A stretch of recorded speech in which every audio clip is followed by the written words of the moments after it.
Bismillahirrahmanirrahim. Assalamualaikum warahmatullahi wabarakatuh. Bapak-bapak, ibu-ibu, mas-mas, mbak-mbak, khususnya adik-adikku sekalian yang dirahmati Allah dimanapun Anda berada. Kembali di IIP Channel bersama saya, IIP Wijayanto. Kali ini kita akan membahas tema 2 sebab mantan gak bisa nolak kembali kepadamu. Ya, hari ini mantan dengan segala cara menghindar dan menolak kembali kepada kita. Tidak hanya nolak kembali, bahkan ketemu kita pun dia menolak. Berkomunikasi pun dia menolak. Maka bagaimana caranya agar mantan yang selalu menolak ini jadi gak bisa menolak untuk kembali kepada kita? Nah, sebelum kita bahas 2 cara ini atau 2 hal yang kalau kita miliki mantan tidak bisa menolak kembali kepada kita, ya, tidak sanggup menolak,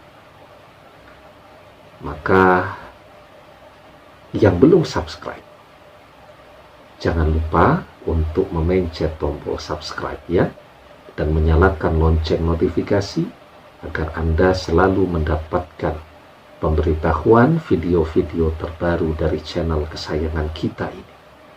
Dengan subscribe, hati, pikiran, dan doa-doa kita akan selalu terhubung, sehingga apapun yang Anda dengarkan, apapun yang Anda lihat melalui video-video di channel kesayangan kita ini akan menjadi ilmu yang bermanfaat dan berkah untuk Anda dunia akhirat. Amin ya rabbal alamin. Nah, ada 2 hal yang selalu diinginkan, dibutuhkan oleh seluruh manusia agar dia bisa mencapai kebahagiaan yang sempurna menurut pandangan manusia, yakni kebahagiaan lahir dan kebahagiaan batin. Ya, bahagia lahir itu ya tercukupi segala kebutuhannya. Kemudian misal ketika dia seorang laki-laki, seorang suami, dia memberikan nafkah hasil kerja kerasnya kepada istrinya, istrinya kemudian berterima kasihnya. Karena ada kan tipe istri yang diberikan berapapun dia berterima kasih, dia tersenyum. Tapi ada juga istri yang kalau dikasih sedikit dia cemberut, ya, tidak mau senyum. Tetapi ketika dikasih banyak, baru deh dia tersenyum. Ini enggak. Ketika diberikan berapa saja hasil kerja keras, keringat dari suami tadi, istri berterima kasih. Ya, nah, itu sudah masuk ke kebahagiaan batin. Jadi dia berusaha mencukupkan kebutuhan orang yang dia cintai, fisiknya. Dan ketika orang yang dia cintai itu berterima kasih dengan apa yang sudah dia usahakan, dia mencapai kebahagiaan batinnya. Ya, nah, kadang ya seorang ayah tuh, dia pulang dengan membawa makanan. Dia belum makan, dia masih lapar ya. Seharian perutnya belum diisi. Tetapi ketika makanan itu dimakan oleh anak-anaknya, dia bisa melihat anak-anaknya itu tersenyum bahagia, merasa kenyang dan seterusnya. Maka rasa laparnya hilang. Ya. Karena apa? Karena hatinya yang terisi penuh. Hatinya bahagia ketika dia merasa seluruh jerih payahnya itu bermanfaat, bisa dinikmati oleh orang-orang yang dia sayangi dan dia cintai. Nah, maka ketika mantan menolak, kenapa sih dia menolak? Sederhana. Karena dia merasa apa yang dia butuhkan, kebutuhan lahir, juga kebutuhan batin, mungkin dia merasa kita tidak punya itu. Ya. Kebahagiaan batin itu dimensinya sangat luas. Salah satunya ya, ketika melihat pasangannya ini menarik ya, merawat diri, ganteng, cantik, wangi, dan seterusnya, maka batinnya bahagia. Kenapa banyak orang melirik ke sana kemari, sementara misal dia sudah punya suami, sudah punya istri? Karena kebahagiaan batin yang dia lihat tuh, suaminya ini sudah tidak ada ganteng-gantengnya lagi. Setelah menikah, tidak pernah olahraga, tidak pernah merawat diri, sehingga badannya melebar, tidak menarik lagi lah untuk dilihat. Sementara dia punya teman di media sosial yang ganteng-ganteng, yang rajin fitness, dan seterusnya. Wajar tidak kalau kemudian dia melirik ke sana kemari? Kalau dalam pandangan manusia, yang namanya tergoda ketika ada godaan, dan godaan itu memang besar, itu alamiah ya. Karena itu memang selain pertahanan batinnya harus bagus, lingkungan juga harus membantu menjadi pelindung bagi batinnya. Seorang suami yang punya istri cantik, merawat diri, berdandan di depan suami, menyenangkan untuk dilihat, insya Allah tidak akan aneh-aneh, tidak akan melirik ke sana kemari. Dia kerja, di tempat kerjanya itu ada begitu banyak anak-anak gadis yang cantik, yang menarik, yang wangi. Namanya orang berangkat kerja, mestinya berdandan kan.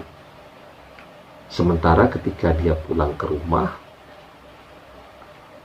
istrinya tidak pernah merawat diri lagi, jarang mandi, ya. Kalau orang di kantor pakai parfum, lah ini bau berambang ya, bawang karena masak setiap hari. Jadi apa yang membuat dia tergoda? Karena istrinya tidak sanggup lagi untuk menjaga batinnya. Nah, ketika kita punya dua hal ini, kita bisa memberikan kecukupan lahir, pakaian, makanan, minuman, tempat tinggal, uang belanja, dan seterusnya. Ya, kemudian kita juga bisa memberikan kenyamanan, kebahagiaan batin. Kita dilihat menarik, menyenangkan, orangnya juga sabar, perhatian. Intinya bahwa perpisahan itu harus membuat orang berubah menjadi lebih baik. Ya, oke lah kita berusaha untuk komunikasi, bicara, dan seterusnya dengan si mantan. Tapi jangan lupa membicarakan untuk kembali, sementara kualitas diri kita masih sama dengan kita yang berpisah dengan dia. Ya tentu dia tidak mau kembali. Tetapi ketika kita membicarakan untuk kembali, meminta untuk kembali dengan kualitas yang jauh lebih baik daripada kita yang dia kenal dulu. Ya, kalau dulu setiap bicara pasti berdebat, ujung-ujungnya bertengkar, kan capek. Sekarang enggak. Kita belajar tidak hanya menjadi pembicara yang baik, yang lebih penting belajar untuk menjadi pendengar yang baik. Dia ngomong kita dengarkan. Ya, dia marah kita dengarkan. Dan kita menyikapinya dengan sabar, dengan kedewasaan. Itu yang akan membuat cara pandangnya terhadap kita berubah. Dan yang kedua, perpisahan di zaman modern ini mayoritas karena tidak cukupnya keuangan, masalah ekonomi. Ya. Dan kita datang kepada dia dengan menawarkan hidup yang berkecukupan, yang mapan. Maka ketika kebutuhan lahir kita bawa, bisa kita cukupkan. Kebutuhan batin juga kita punya itu. Maka siapa yang sanggup untuk menolak kembali kepada kita? Ya, nah, jadi itu pentingnya